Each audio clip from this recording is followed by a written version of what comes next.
This is Asia Tech Podcast. My name is Graham Brown, joined in the studio by Hazel Savage. Hazel, welcome. Thank you very much for having me. It's great to have you here. We're going to talk about music, AI, punk. We're going to talk about all those things. All in one session, wrapped up. Not one necessarily album. in that order. Not in that order. We're just going to throw them out randomly. But I think before we even get to that, I know we're going to talk about what Musiio is about, but let's talk about punk. now that you set yourself up. Little known fact here, folks. Hazel Savage was the lead singer and lead guitarist. Yeah, well, we only have one guitarist. So the guitarist of a little known punk band, but I think cult is the word these days. Yeah, isn't it? Super underground, really unheard of, you know, really exclusive. Back in London 10 years ago. 10 years ago. 3-piece, all-girl punk band. Right. Jinkinta.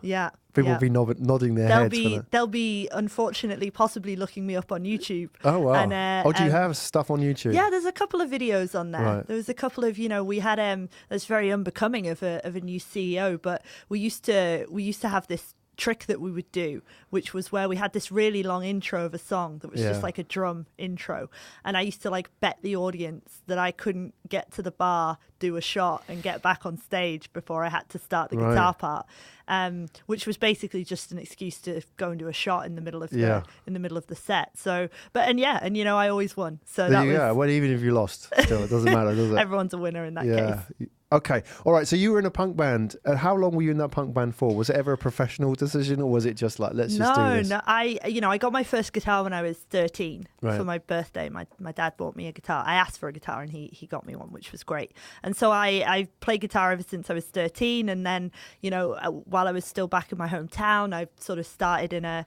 playing in a few bands there. And then when I moved to London, it was kind of a, pre-smartphone, just great way to meet like-minded people. Yeah. And, when I was working at Shazam in London, we would sometimes do 3-4 shows a week, but it was always of an evening after work. It was never full-time. We were never that good. Yeah, well, maybe you should have gone full-time. That was the problem. Maybe. All right, so, the reason I ask is we're going to talk about music, and you're coming from the industry side and solving the issue of music in the industry. What is the problem that bands have these days? What is the problem with music? Because if we go back a little bit and put all this into context, people were saying that music was going to die out when all the MP3 file sharing services came out. The labels were saying this is the end of music. We're not going to be able to afford to recruit and invest in talent. This was the end. Yeah. But it seems like music is stronger than ever, and that people are making as much money as ever in music. So where are we now with the music industry, and what's the big meta level problems that we face? So I'm a huge supporter and fan of the industry. I think the industry it is doing better than ever. It's seen an increase in revenues over the last couple of years. It definitely took a while to figure out how downloads was going to affect the industry, and then it took a little while to figure out how streaming was going to affect the industry. But it's back on the kind of the upward slant. And as with any new tech, it can take a while to adapt. But for the artist, I'm a big supporter and a big fan that the way the industry works now for the artist is better than ever. Right. I always think about, back when I got my first guitar at 13, my dad very, very kindly got me a Fender Telecaster. That was a £500 guitar. It's $1,000 today's money. So, the barrier to entry there already is huge just to get an instrument. And then, when we did want to go into first of all, then I had to go back down to the record shop and look at the notice board, see if anyone had posted up, pre-internet, see if anyone wanted to join a band. And then once you found people, you got to pay $20 an hour, 4-hour minimum for a recording studio, so a rehearsal studio. Then you got to pay to record. So everything cost the artist so much money. And it was so difficult to get a record out there that it was kind of limited to the people who could afford it and also the people who had access.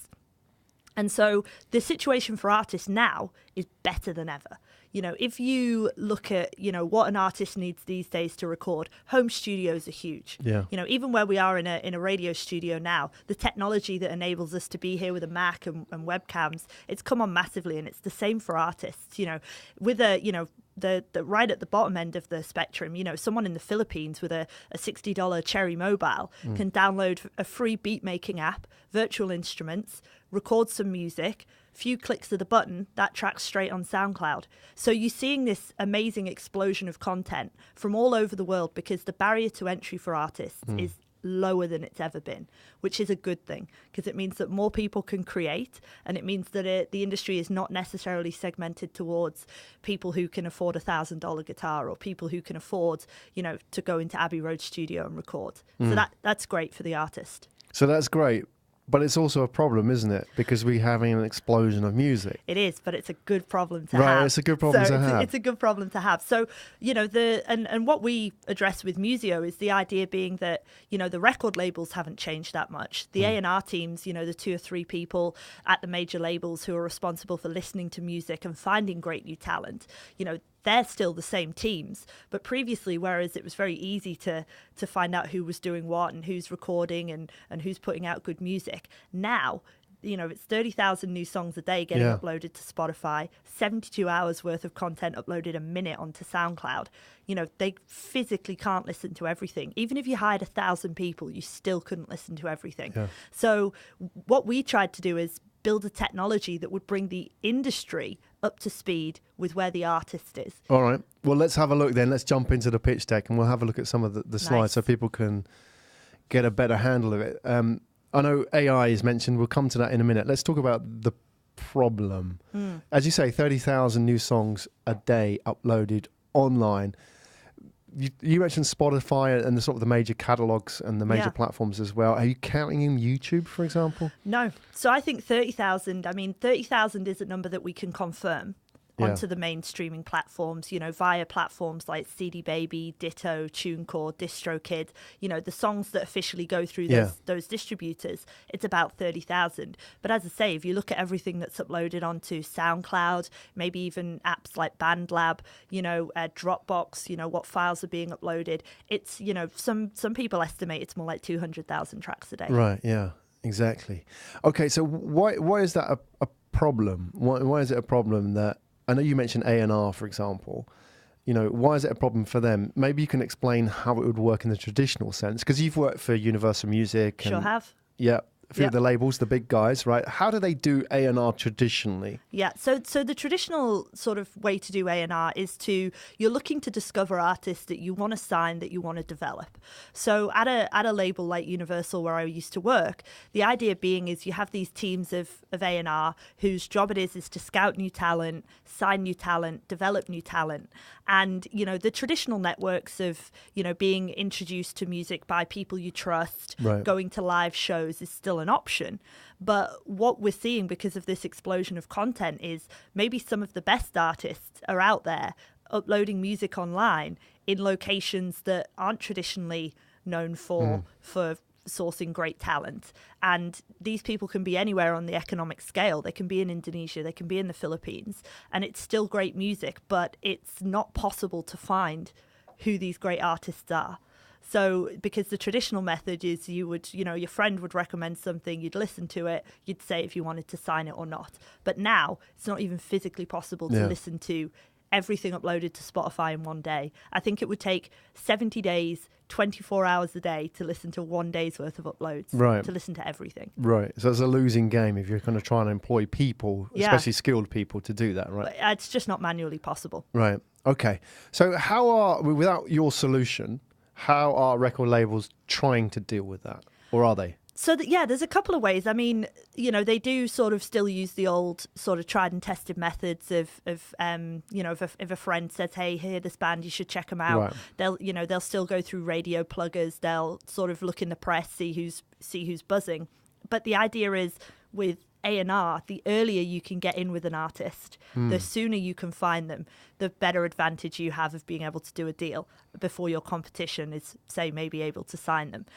There is some other technical solutions that have come out in recent years. Yep. So, for example, there's a lot of companies that use what we call third-party aggregated data. I'm working on a snappier name for it. But basically, it's like, if you can use open API information, get Spotify plays, get Facebook likes, get Instagram followers, and then somehow be able to monitor all of that metadata and be able to then say, this is trending.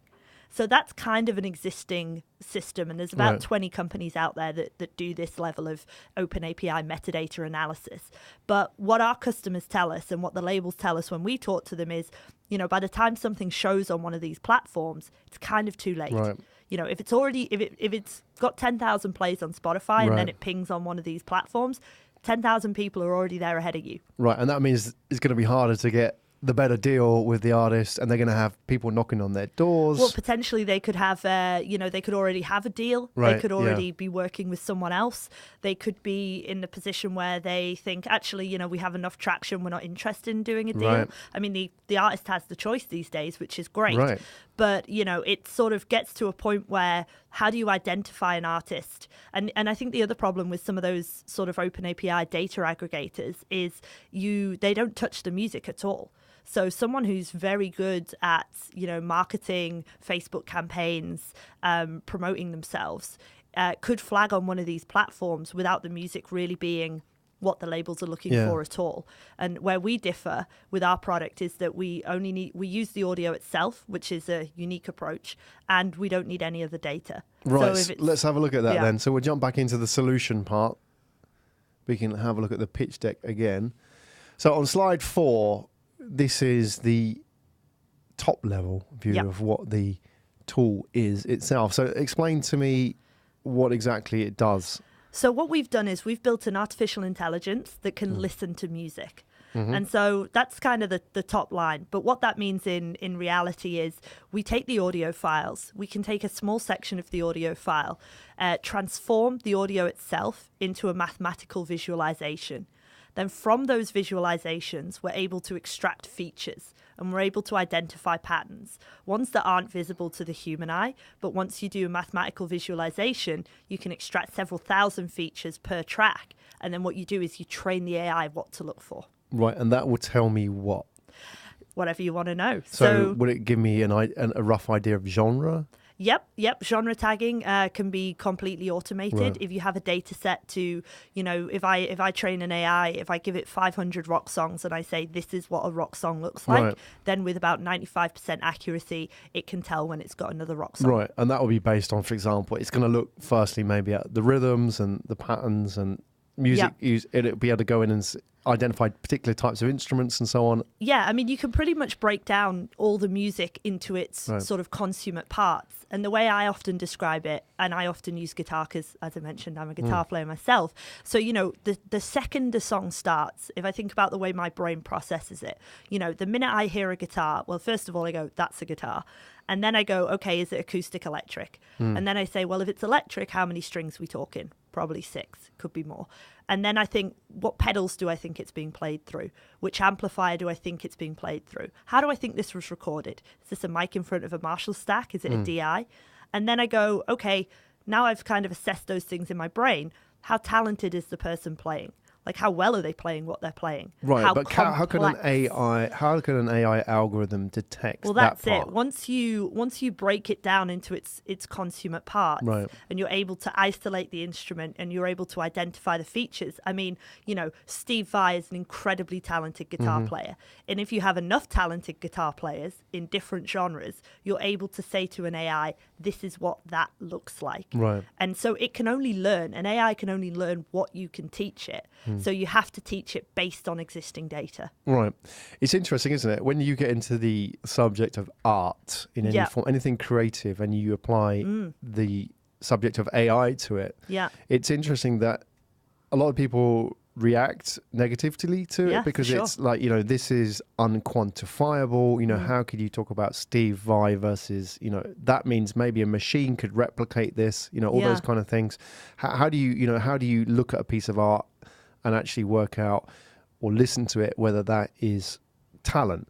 Because surely a lot of it is storytelling, isn't it? I mean, if you take, any great guitarist, right, Steve Vai as an example, or if you take Jimmy Page, for example. So, I mean, those people have stories, backstories. They have all of that goes with them that doesn't exist in the actual audio itself. How do you then identify talent? Because there are people who are more talented. That's the point. But they're probably not as appealing. Yeah. Oh, there's so many points to discuss here. So, I mean, interestingly, a lot of people, not us, but a lot of other companies are focused on getting AI to write music. Yeah. That's not a particular passion of mine. People have played me guitar solos that AIs have written. I'm not particularly impressed. And as you say, there's no backstory there, and there's no one in the industry who's rubbing their hands together going, I can't wait for more of that robot guitar. It's just not there. It's not a desire. And when you build a business, you have to look at what the need is. And then I think secondly, how could you compare, an artist like Steve Vai to an artist like, Kurt Weill?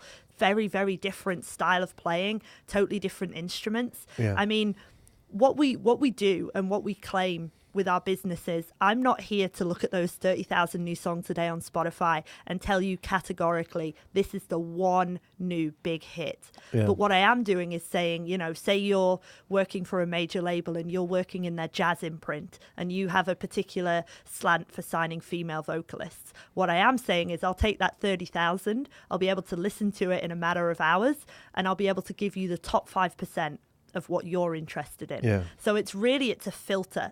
You still need the people at the other end. It's about building tools that help those people be more efficient. It's not about replacing anyone in the industry. And actually that was something I was really passionate about because I've been in the music industry for so long. It was really important to me not to build something that destroyed the industry or damaged the industry. I was very passionate about building something that really helped grow the ecosystem. You've mentioned some very interesting points, Hazel. The first one being is that, build tools to solve the industry's problem, solve the problem. We don't have a problem with people creating music, do we? No, we love it. There's a lot. There's enough. There's every 13-year-old kid out there picking up a guitar in the world. There's no shortage of that. No. And all those kids now, they got access to Fruity Loops or the iPhone or whatever it might be. No shortage. We don't have a problem. And we don't need to improve it in any way because as much as people say the industry of music was going to die out, it's back and it's got as many talented musicians out there as ever. Absolutely. I mean, this whole idea, they were better back in the day. They're out there. There's no shortage of talent. So let's put that aside. So using AI doesn't make sense in that context because we don't need more music or better music. It's there. The problem is that we don't know what's there because there's so much of it. So you're saying use the tool to solve the problem, and what you do is you sift through all this information, you break it down, deconstruct it, look for the patterns, and you then do all the heavy lifting for the A&R people, so to speak, and then deliver them a better set of results which can help them do their research and say these are the people you should look at. But at the end of the day, it's a human being that has to make that decision, right? Definitely, about what talent is. And I mean, another great example was my co-founder, who's our artificial intelligence developer, super smart guy, trying to explain. We were having a discussion one day about genres. And the problem with genres, when you're trying to define genres, you're trying to create an AI that can automatically identify a genre, is a lot of genres are just social indicators. So I mean, I refer to my all-girl punk band as an all-girl punk band. There are people who would probably hear the audio and say, "You guys are a pop band," but that's how we defined ourselves. And also, if I was talking about the genre shoegaze. Okay, which shoegaze is like a subsection of indie music. Yeah, I was about to say it must be indie. So called because when the this doesn't work so well on radio, but when the guitar players in the shoegaze bands would play their guitars, they would sway side to side while looking at their shoes. Hence the name shoegaze. Right. But if you're just listening to the audio, how can you tell indie from shoegaze? Yeah. Because it's a visual indicator. So often genres can be social, they can be visual. They can be self-defining. It's what makes building an AI product in music so challenging. But just because it's challenging and there are these issues doesn't mean it's not worth doing. Right. But at the end of the day, if you can narrow down and eliminate most of the noise, you're not saying this is categorically what it's going to be, but you can eliminate much of the noise for somebody. Yeah. That's enough, isn't it? Okay, maybe that he might be looking for indie, but he gets a shoegaze one in there as well. He might be, it doesn't matter. At the end of the day, you've kind of like reduced the odds of them making a mistake by missing out on noise. Exactly, on the right. signal, And right? actually, when we were looking at the pitch deck earlier, slide 4, when we look at the first segment of the industry we addressed, which is sync. So sync is short for synchronization. It's production music that's sold for films, TV advertising, gaming. And so basically you often see companies that have a really large catalog, 500,000 or more tracks. And essentially, you know, what they'll do is they'll get a customer request. Someone, you know, say you guys wanted a new jingle for the show. You would call up one of these production companies and go, you know, we've got something in mind. It sounds a bit like this. Maybe you'd have a reference track, and we're looking to license something. And so then what you'd be looking at is a curator would have to go through their 500,000 tracks and find you something. Yeah. And currently that's a completely manual process. So anyone with a large volume of music that they need to sort for any reason can be benefited from the power of AI. Right, and this must be an increasing challenge for the major labels, because we still have the majors. I mean, I don't know how many there are now. There's three. Three now. There used to be four or five when I was sort of working with the industry. But I was working on sort of from the telecom side. So when we talked to people like that, I think there was four at the time, and then they kind of merge, and they acquire all the sort of the sub labels, don't they? So these three must have catalogs. If you look at the whole portfolio. Yeah. Of how many they do. minutes? They can have, you know, there's basically the three majors now are Universal Music, Sony and Warner. Right. And they can have several hundred sub-labels within them where they've acquired catalogs. And, you know, if you look at company Island Records, Beggar's Banquet, Infectious Records, they're all now sub-labels of other larger labels. Okay. All right. Jump back in. Let's have a look at the top level data. You sort of alluded to already. If we have a look at the market size here. Music industry, 17 billion. Where's the money? So this is just the recorded music industry. Right. I should say that as well. This doesn't include live. No, 17.3 billion USD 2017 is it doesn't include anything other than the recorded music industry. So it's a combination. It's streaming, just under 40%, but growing year on year. Digital, which is all of the digital sales outside of streaming. Performance rights. Sync, which is that sort of 2% and growing that I discussed before. And then the only segment that's decreasing there is physical. So physical sales is down 5.4% in 2017, but still makes up 30% of the industry. I'm still surprised it makes 30%. I think it's like different territories, and you know, like even Japan's still big on CD sales. Yeah, they love it, and it's phenomenal. I mean, they're hanging in there with CDs. Yeah, and you know, like I still, you know, there's still a market for vinyl. There's a market for there's I forget the term for it, but you know, quite often companies now will do like a big limited edition box set. Lots of you know, deluxe products that people will spend money on. So there's still a physical element of sales there. Right. And streaming obviously is a massive part of it now. I mean, definitely. How does that, you know, when you just focused on the recorded music side of the industry, the 17 billion, live obviously is another thing entirely, but now that artists are signing contracts, a lot of what they talk about is the 360 contract, isn't it? Yeah, and actually, obviously, you know, we're a relatively new company, so we are focused on the sort of three initial segments of sync, record labels and streaming. However, you know, I have had some discussions with people in the live music industry. You know, can this tool be utilized to discover great artists to do bookings for festivals? And I think the answer is it absolutely can. You know, you can use the same audio data to identify great people. You would need to add in additional streams of like geographical data, tour dates. But yeah, you could absolutely use the AI as a cornerstone of a product for the live industry. But obviously, you know, I think we've got that kind of earmarked for year 2. Okay, one step at a time. Exactly. All right, I jump back in. Your business itself, how old are you? I'm 35 now. No, I wouldn't ask a lady that question on there. No, you totally can ask how old I am. I'm 46, so do you know go. why? It's my birthday on Thursday. Oh, is it? Happy birthday. Yeah, that's why I'm so excited about telling everyone how old I am. So you'll be 35 or 36? I'll be 35 on Thursday, so officially I'm only 34. But actually, that's an interesting thing. A lot of people do not ask me directly, but as a founder of a business, you know, the age you are kind of does matter, because it sort of shows how long. Well, maybe it does, maybe it doesn't matter, but people want to know for sure. Yeah. Like, how long have you been doing what you're doing? How experienced are you? And on the flip side of it as well, my co-founder and I are exactly the same age. He's 3 months older, but it just means that, when building a business together, we come from a really similar perspective. Mindset. Yeah, totally. I love these kind of like fresh grads, 22, and they, rule the world. But I know, we would probably be at a very different place in life. It can be hard. So yeah, no, you're completely right. I mean, okay, I wasn't asking you about your age. But we'll come to that in a minute. All right, let me off the hook. But I mean, the point that you made is a really interesting one. Is that there's a group of, and it's probably the majority of the people that come into this show and share their story who are of an age where they have sort of 15 to 20 years experience in an industry. Yeah.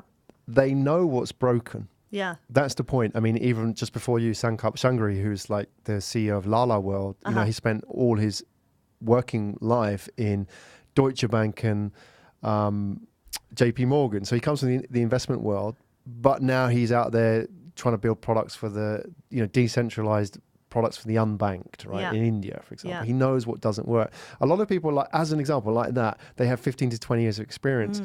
They offer a lot because there's this real narrative, isn't there, that, to be a startup founder and build $1 billion app, you've got to be 22 years old, straight out of Stanford University and, in sandals. Yeah. And you're just going straight into the accelerator, raise $1 billion and it's all good, right? Yeah. But you know what's broken, you know what the pain point is. And there we go. And I do, I think as well, having the expertise in the music industry, I do get a lot of very well-meaning advice about what people think I should do and what people have great ideas for me. And 99% of them are completely illegal. And would result in you being sued instantly by all of the labels. And, navigating a really complex industry like the music industry, that's not to say great inspirational products can't come out of anywhere, but being able to build something and knowing how the legislation works and knowing the players and knowing what they want is a massive advantage to somebody coming in cold. Yes, for sure. Exactly. And before I get to the main question is that you're completely right. And maybe people don't appreciate it, and you appreciate it more than anybody, having been in the industry, is how regulated audio is compared to video, as an example. Yeah. So, for example, I can't on YouTube post, like samples of music and use it in a video without it, performing rights would be an issue and so on, or mechanical copyright or whatever it's called, right? So that's an issue. Whereas with video, I've got fair use. Yeah. I can do a Graham reacts to this punk band type video, right? I can do that and it's cool. But with the audio, it's absolutely not cool. So it's so heavily regulated. You need to understand that landscape. Definitely. And that's a big part of building the business. And, a lot of developers I spoke to before I met my co-founder were like, why don't we just go and rip everything off Spotify, and why don't we just create a bot that does this? And I'm like, absolutely no way. Like, that's just a shortcut to being worth absolutely nothing. Right. So even though you were in a punk band. Even though I was in a punk band. Yeah, what does that say about me? I don't think I have an answer for that. There you go. All right, well, let's come to the question I wanted to ask about your business and the company itself. How old are you, the collective you? The collective Musiio, 6 months. 6 months. 6 months. So you started this 6 months ago. How have you funded it up until now? So we were part of a startup incubator. Yeah. So I met my co-founder through Entrepreneur First, which is a kind of a London, Singapore, Hong Kong, Berlin startup incubator. And they specialize in deep tech. So they attract deep tech individuals and then domain experts like myself. And so we met, just earlier this year through the Startup Incubator, got some initial sort of, they call it pre-seed funding from the incubator. And that's what we've been using to build so far. Okay. And was that here in Singapore? Here in Singapore. And why did you go to an incubator with your idea?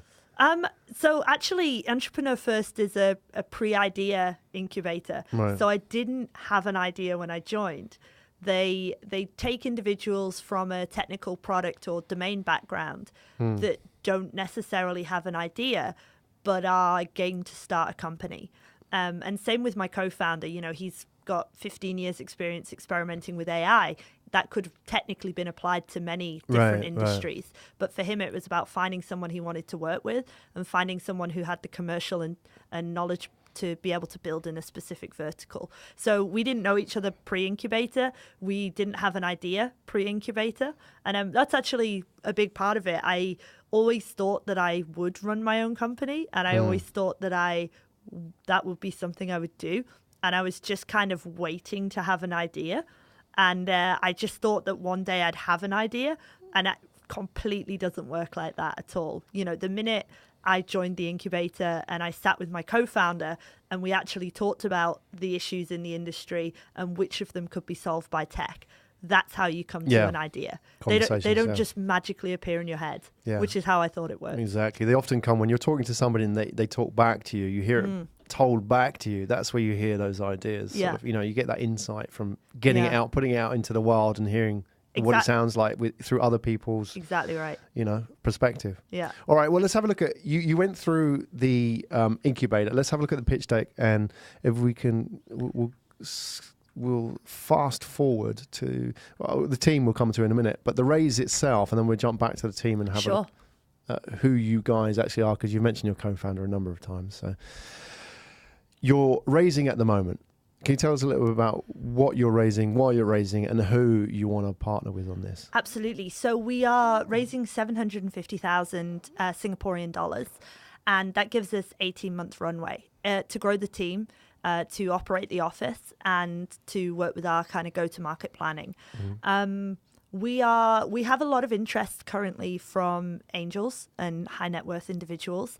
I think, you know, the music industry is attractive from that perspective, that a lot of people want to be involved. A lot of people can sort of understand the market that we're in and why this would be needed. And we're currently looking to and talking to VCs, looking for that lead investor. Mm-hmm. Okay, strategic investors, or I mean, there's a lot of money out there at the moment. There is a lot of money. I mean, it's difficult, especially with the vertical that we're in, because you know, a lot of through the incubator, you know, the incubator does an amazing job of finding great VCs who are in medtech, fintech, and pharma, manufacturing. You know, there isn't really a lot of music tech this side of the world. It's not even a word I hear. No, and it's whereas in the US there's a startup incubator just for music tech. Yeah. You know, and there's a lot of VCs that in the US that just invest in music tech. So I think it'll be very difficult for us it's very unlikely to have someone in this region who is a strategic investor just in our vertical, but that doesn't mean there aren't smart people who can understand what we're doing. Yeah. And you know, we also have a smart team of advisors that know what they're doing in the music industry and in the business world. So I'm open, all ears. Okay, good. Well, let's have a look at some of your team at the moment. If we can just jump back to the pitch deck. You've mentioned your co-founder, Aaron. Aaron. Okay. Is that a Swedish name? It's a Swedish name. There you go. What is it with Swedish guys and music? They seem to. They got it all going on over there. They got all the Swedish music tech. Yeah, and then not only that, but they also have that. For a period, they were producing a lot of pop bands out of Sweden. Well, there's like a factory producing all these sort of artists. Yeah, a couple of the sort of big record producers are Swedish. So there's a good heritage there. I mean, it makes sense. The UK, for example, probably one of the strongest music markets in the world per capita, right? But Sweden's probably second best these days, isn't it? Just because there's only about 3 million of them. I know it's an offence. I'm joking. So well, it was a pure coincidence. I didn't deliberately go out looking for a Swedish co-founder, but I suppose it does look pretty good for anyone who knows the Brit landscape. And a Swede. Yeah, there you go. Brit and a Swede. So in terms of that setup, how does that split in terms of how you're organised? You're the CEO. Are you more sort of front facing? Are you more out there, you know, networking? Yeah, so obviously a lot of it's my contacts in the industry, you know, having worked at, you know, Shazam, Pandora, Universal, you know, the music industry is a relatively closed network. But once you're in and they know you and they like you and they trust you, you know, you can get things done. So, you know, that's where I come in. And also I can keep us on the right side of legislation in terms of building a product and making those connections, and also identifying what works and what the industry needs. So that's what I do. And I was, you know, in a previous life head of marketing. So I also enjoy the marketing and the PR and the sort of commercial side of the business. That's the bit I really enjoy. Good. And Aaron is He's the guy that builds the AI. He's the guy that builds the AI. Yeah. So he's our CTO, which, he has a degree in physics, a master's in molecular biology, spent a year in Japan doing robotics, specializing in neuroscience. That's what you need, yeah. Coding for 17 years, practicing AI for 15 years. Yeah. And, he once built an AI that played the Swedish stock market, and he made himself 28% return for 8 years in a row. Yeah, there you go. That's kind of what you want. He's got your back on the technological side. So there's the two of you. Is there anybody else in the team at the moment? Yeah, we have a few additional team members. So we've sort of they're not in this they're the advisors, this okay. deck. But if you head to our LinkedIn page, there's a nice little. I posted up last night a little photo of us all. So right, how many of you at the moment? 6. Here in Singapore? All here in Singapore. That's an expensive place to bootstrap a business, no? Yes and no. Like, I think we get a lot of really amazing people that want to come and work for us because they want to work in music, and we don't really have any competition. So if you want to work in music and you want to work in music tech, it's kind of my company or the previous company that I worked for. Right, exactly. There's not a lot else going on. Right, well, it's good for you if you want. So it's good for us because we can attract people who really passionately want to do what we do. And especially on the music curation side, we are able to hire people who've just finished like a 4-year music degree. Yeah. So they got they're often grade 8 on multiple instruments. They're professional audio engineers. And we really get the highest caliber of candidates. Yeah. And the Singaporean candidates are fantastic. Well, I want to ask you that, let's say I'm into music, I'm into technology, I'm really interested in what you're doing, Hazel, because I've heard your story. I want to come and work with you and help build this thing because I think it's going somewhere and I believe in the mission. What are you looking for? Do you have particular hard skills that you're looking out for? Or are you particularly looking for a certain attitude of a person? Tell us a little bit about that and the culture of the company. Yeah, it's a little bit of both. And I think, quite often myself and my co-founder, we interview all candidates, both of us.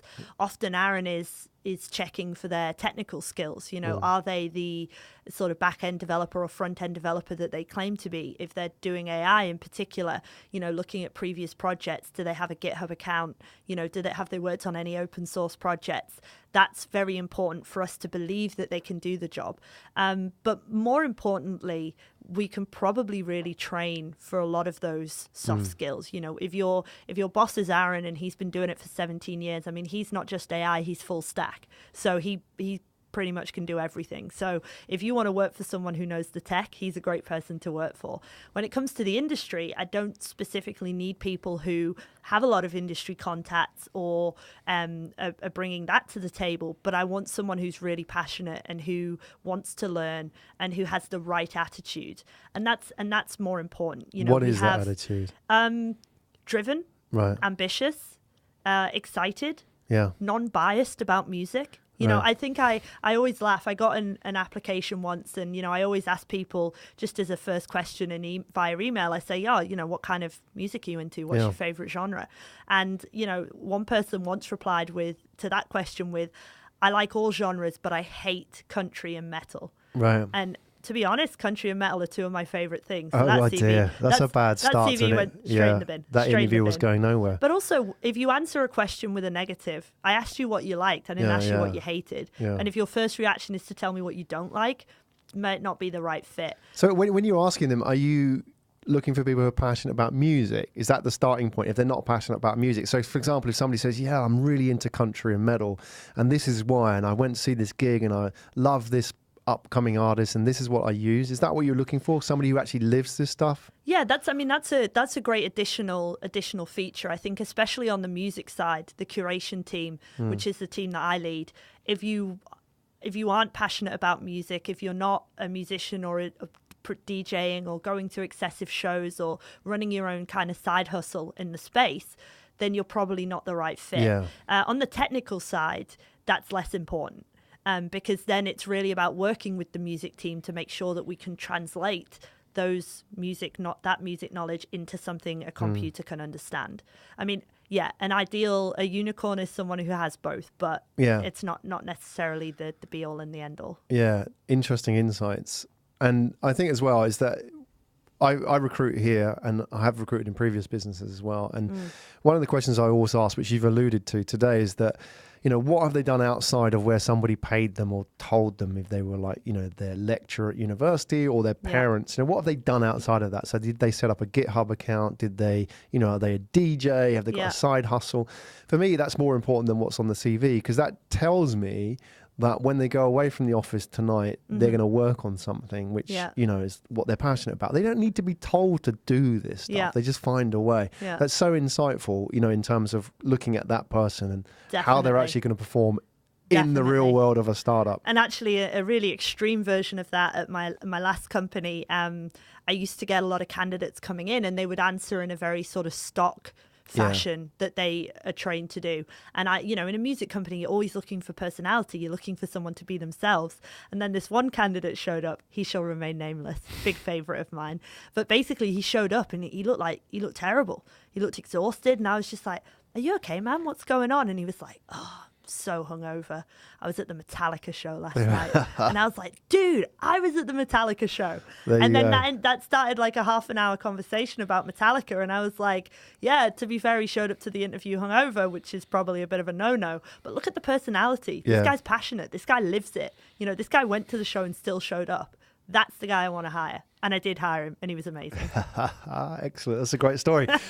Hazel Savage, everybody, co-founder and CEO of Musiio. Hazel, it's been great having you on the show. Thank you so much. Really enjoyed it. And, please share us any updates in the future. Come back on the show and share an update with the journey with Musiio and, pre-post raise. From now on, you're going to constantly be raising. So you're in it now. You're in it. I know. So the journey that you're on, be fascinating to see how that unfolds and how your team grows as well. So please come and share that with us. But it's been a real privilege today. Hazel, thanks so much. Thank you so much, Graham.